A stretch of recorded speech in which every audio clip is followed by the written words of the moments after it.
I am Rico Bowlful, and this is Uncut News. Unless you've been living under a rock for the past 24 hours, you've probably already heard that Marcus Bisram and his family were robbed of millions in valuables and cash. Well, hours after the robbery hit the news, a recording surfaced of a man claiming to be one of the bandits. According to him, Bisram was lying on them, and they only ran off with less than $1 million. That recording has been shared hundreds of times already on Facebook and garnered thousands of reactions. Well, we here at Uncut News did a little digging, and it turns out that it was actually a prank. So the men who actually did the crime are still on the run. But the fake thief man did show us that some folks can be pretty gullible in Guyana. Don't trust everything you see online, kids. After more than 1 month, the case management conference on the 2 elections petitions wrapped up today. Chief Justice Roxanne George intends to rule on the preliminary argument of defective service and whether former President David Granger is a necessary party in the case. She will also have to rule on an application to strike out the election petition. This is the same petition that the Chief Justice had indicated on October 22nd that she intended to have a full-blown trial for. Nevertheless, these rulings are set for January 18th, 2021. Close to 1,000 persons have already signed a petition calling for the release of teacher Wizarcon. They have been protesting since Monday in support of him, despite the fact that the principal of the private school threatened to fire any lecturer involved in the protest. One staff member related that when the allegation was made in March 2019, Khan continued teaching without any objections since many never believed it to be true. A year later, it was called up, and on Wednesday last, he was sentenced. But according to them, he's not a pedo at all. They claim that the whole accusation by the young lady, who happens to be the daughter of a city businessman, by the way, was completely fabricated, and it was used to frame the lecturer. Reports are that she would skip her Saturday classes to meet with her boyfriend. The lecturer admonished her for skipping classes and got her in trouble, which is why she allegedly sought revenge this way. So they say. Oh well, like many things in this country, I see that this will quickly devolve into a he said, she said thing. We will bring you an update on the story nevertheless, because he's probably going to appeal his 3-year sentence. Now it's time to tell you about Best Buy's car of the day.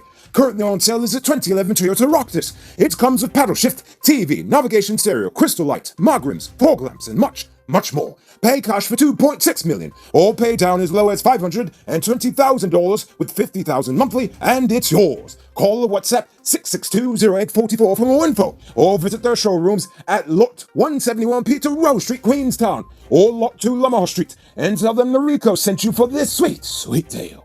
Yesterday, 52-year-old boat captain Jeffrey Narayan of Parfait Harmony killed himself and shot the mother of a 14-year-old girl because she wouldn't allow him to get pervy with her picnic. The incident occurred at a shop at Riverview Rumvelt in Georgetown on Monday at about 1 p.m. That same morning, Narayan went to the young girl's home and threatened to kill her and the mother, 36-year-old Michelle Russell, if he could not statutory rape the teen. Narayan returned to the house hours later and shot the mother twice and left. Fortunately, she is recovering and is in stable condition at the hospital. However, once the police eventually found Narayan, he stabbed himself in the throat before they could arrest him. Now, don't you just love it when the trash takes out itself? I'd rather have that than taxpayers fund his life for the next several years. But speaking of housing pedophiles for the rest of their lives, yesterday, 26-year-old Akeem Wong, called Bin Laden, was sentenced to prison after he confessed to raping a 14-year-old girl in 2017. During the trial, he admitted to the act, but claimed that he didn't know she was underage, as she consented to the act, which we all know is a lie because a child is incapable of consent. If you disagree, you're a pedophile. Debate your mother, not me. In the end, Wong was sentenced to 15 years imprisonment for the crime.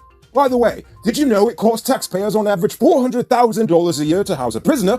That's approximately 4 times the amount to send a student to UG. Think about that next time someone goes to prison. A 42-year-old businesswoman in Northwest District is currently training her 14-year-old son to thief from a young age. 29-year-old Mario Gamble is accusing them of having robbed him of $700,000 last Saturday. According to reports, the victim accidentally left a bag with $765,000 at his mother's shop in Kumaka. When he returned, a 14-year-old child in the shop informed him that he gave the bag to his mother. She did hand over the bag, but when he counted it in her present, he only found $65,000. The matter was reported to the Mabaruma police station and an investigation is ongoing. Welcome to December, people. We're now in the height of robbery season. If I were you, I would consider getting security for the home of business. I personally recommend Sheriff Security Service. I find that they are the most professional with well-trained armed and unarmed guards. Get some security this Christmas, people. The Association of Haitian Nationals in Guyana has moved to the High Court to demand the release of the detained Haitian nationals from police custody. Despite showing proof that they entered the country legally and have intentions of leaving, for the past 3 weeks, the Haitians have been detained at the Hugo Chavez Rehabilitation Center in terrible conditions. I mean, really terrible. I wouldn't even let a stray dog live like that, and I hate stray dogs. However, it should also be noted that such detention is in breach of CARICOM rules, because Haitians are also CARICOM nationals and are entitled to enter into any CARICOM member state and be issued an automatic 6-month stay hassle-free, which means you don't get taken up right after you leave the airport. But before you cuss down the PPP calling them racist and all of that, just know that APNU wasn't any better. They were jailing Haitians that came illegally as well. Look it up. That's why this whole organization exists in the first place. Anyway, the High Court is expected to make a judgment on the matter on December 3rd, 2020. It's now time for today's Runner Report. Today, the nation recorded 17 new cases. The total number of deaths now stands at 151. There are now 3 persons in the ICU and 771 persons in home isolation. The total number of known cases in the country is now 5,423. So, please, people, wash your hands frequently. Avoid touching your nose and mouth and mask up before you leave the house. When you do leave home, try to avoid enclosed spaces and large crowds, and remember to give 6 feet of space between you and others. Now, let's take a look at news in the region. In spite of crippling and inhumane U.S. sanctions, Venezuela tripled its crude oil exports last month to more than 500,000 barrels per day. Almost the entire volume of oil exports from Venezuela was headed to China last month, while Venezuelan crude stockpiles fell substantially. Reports indicate that they were able to do this by using a complex system of evasion, which even included the use of decommissioned vessels known as ghost ships. The ships have also been turning off their transponders so they can't be tracked, and at times even transferring the oil to Chinese vessels on the high seas, and sometimes even directly delivering it to China. You can multiply your cash by selling digital top-up. This is a legit way you can earn some extra money at your business or to supplement your existing side hustle. Become a top-up vendor quick and easy through Cellular Plus. Call them on telephone number 685-3109 for more info. Bank robbers in southern Brazil blasted explosives and fired automatic weapons at police late last night in a bank heist that wounded 2 people and left tons of cash in the streets to be pocketed by locals.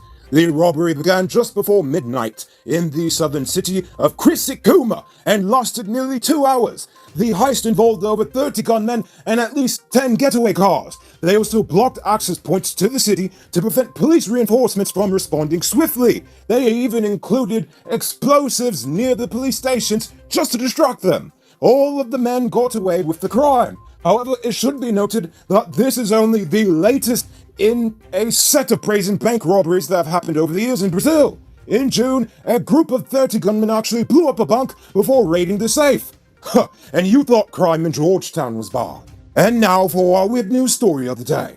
This morning, French rescuers had to use a crane to evacuate a morbidly obese man from his flat. Some 50 rescuers were involved in the operation. Estimated to weigh between 550 pounds to 660 pounds, the man, identified as Elaine P., had been unable to move from the floor after falling out of a bed a year ago. He will now be hospitalized for several months as doctors tend to his needs and try to help him lose body fat. The workers had actually demolished the facade of the building and used a crane to gain access to the man. But according to reports, this is actually the second attempt to rescue him, as the first attempt in December failed miserably.